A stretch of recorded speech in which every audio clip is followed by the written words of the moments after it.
What makes Luka Doncic more skilled compared to LeBron James? Does Luka Doncic has a deeper bag, a better shooter, a better playmaker compared to LeBron James? By the end of this video, we will have all the answers on why Luka Doncic is way more skilled compared to LeBron James. And guys, if you think you're a certified bucket getter, smash that like button for me if you really got it like that. And if you love the game of basketball and you have passion for it, subscribe to my channel and turn on that notification button, as I will be making videos for you guys every week. And now, let's get to this video, baby. First things first, let's break down what's the difference between skills and talent.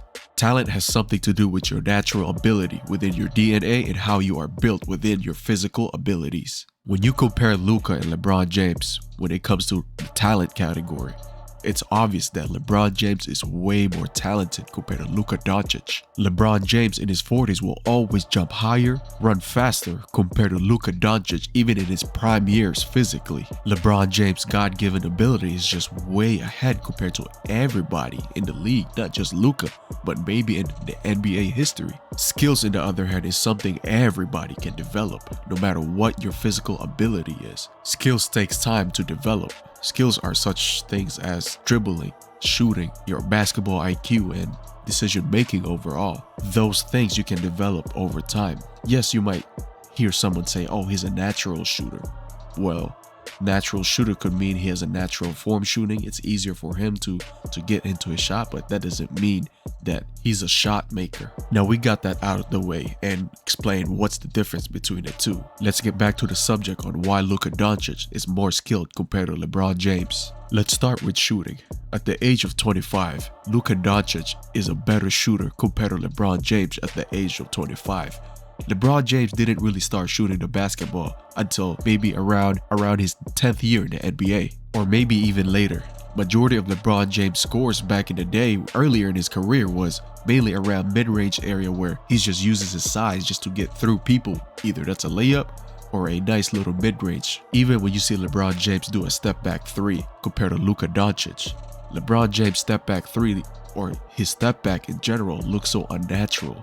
That man looks like he's suffering doing that move. Whereas in Luka's situation, his step back game is way more natural and way more efficient compared to LeBron, which is more reasonable because LeBron James didn't really use any step back game earlier in his career, where Luka Doncic kind of started his career with doing a lot of step backs, and it's one of his signature moves nowadays. Just like that game-winning step back he did on Rudy Gobert. He had Rudy out there looking like he was doing the nay-nay as he was contesting that last shot, man. And that's how filthy Luka Doncic's step back game is. And Rudy Gobert is not the only victim that he had in the past few years. And I have a question for you guys. When it comes to the last shot of the game for a game-winning shot, who would you rather have the ball? Luka Doncic or LeBron James? Let me know and comment down below your answer, cause for me, I'd rather have Luka Doncic take the last shot compared to LeBron James, as Luka Doncic is more proven when it comes to game-winning shots. That question is a great segue to our next subject, which is who is a better closer when it comes to closing out games and winning them. And now let me explain why I choose Luka Doncic over LeBron James when it comes to taking the game-winning shots. Taking that last shot or that go-ahead bucket is also a skill. At this age of 25 years old, Luka compared to LeBron James probably has way more game-winning shots compared to LeBron. Yeah, you're gonna have a lot of people arguing why LeBron James doesn't really get a lot of game-winning shots, because apparently he makes the right play by passing it out. And that is one of the main reasons why I'd rather have Luka Doncic have the last shot. When your jump shot is not as consistent compared to Luka, it's hard to have that last shot at the end of the game. That's why I understand why LeBron James has to pass it out, because he is not much of a threat when it comes to his jump shot, especially early in his career. Maybe now it might be a little bit different, but early in his career, he was not a threat off the mid-range or the three-point shot. I can already hear some people in the comment section talking about, if LeBron wasn't as good of a shooter, then how come he's the leading scorer of all time in the NBA? He beat Kareem Abdul-Jabbar's behind. Again, you guys have to see the difference between scoring and shooting. Those two are two different things, even though they are in the same category. As I mentioned earlier, because of LeBron James' physical gift and how athletic he is, he can get his buckets in the paint without even shooting, just bulldozing over everybody. Especially, have you seen LeBron James down the hill on the fast break? Man, ain't nobody stopping that man. Personally, I really like that about LeBron James' game. And you know what else I like? For you to smash that like button down there. Boom, smash that thing, and let's get this video pushed out there in the algorithm. So like this video right now. But at the same time, the NBA is a great league and full of athletes. When you don't have a shot at the end of the game, it's so much easier just to pack the paint, which LeBron is missing. That's why LeBron James finds himself passing up or making a play for someone else when it comes to the last shot. A lot of teams has done their homework. The NBA Finals in 2014 against the San Antonio Spurs was a great example of this. When the Spurs, the whole series, damn near the whole series, was just packing the paint against LeBron and D-Wade because they could not shoot the ball like that.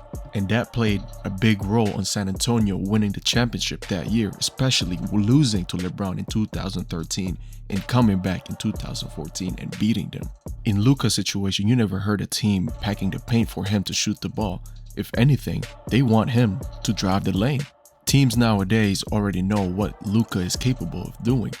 If anything, they've been overplaying him above the three-point line because Luka is capable of hitting those long-range threes, especially at the end of the game. Another skill that Luka Doncic is better compared to LeBron James is his bag, aka his ball handling. As I mentioned earlier, LeBron James' step back game is very awkward looking.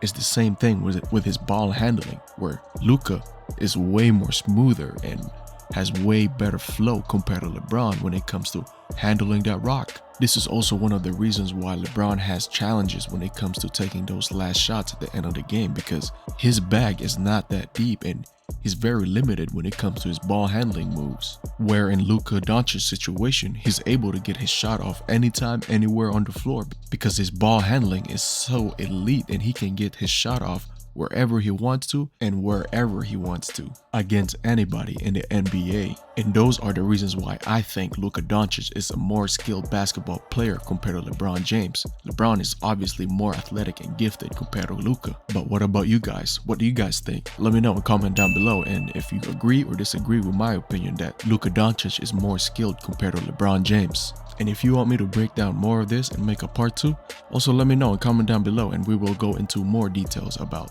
why Luka Doncic is more skilled compared to LeBron James. And if you haven't done so, don't forget to like this video and subscribe to my channel, and we will see you on the next video.